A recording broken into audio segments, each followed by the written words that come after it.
নিষিদ্ধ ছাত্রলীগের আদলে নতুন রাজনৈতিক দলের আত্মপ্রকাশ দেশে বাংলাদেশ মুক্তির ডাক ৭১ নামে নতুন এক রাজনৈতিক দলের আত্মপ্রকাশ ঘটেছে।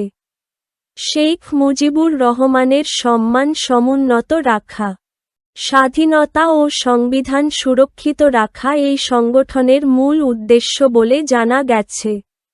গাজীপুর মহানগরের টঙ্গী এলাকার সাবেক ছাত্রলীগ নেতা আল রিয়াদ আদনান অন্তরের নেতৃত্বে এই সংগঠন যাত্রা শুরু করেছে। গতকাল ১৬ই নভেম্বর রাজধানীর ঢাকার উত্তরার একটি রেস্টুরেন্টে গোপনীয়তার সঙ্গে সংগঠনের আত্মপ্রকাশ ঘটে। বাংলাদেশ মুক্তির ডাক ৭১ সংগঠন ঘোষণাপত্র ও লক্ষ্য বিশ্লেষণ করে দেখা গেছে, এটি আওয়ামী লীগ ও নিষিদ্ধ ছাত্র সংগঠনে ছাত্রলীগের আবরণে কাজ শুরু করতে যাচ্ছে।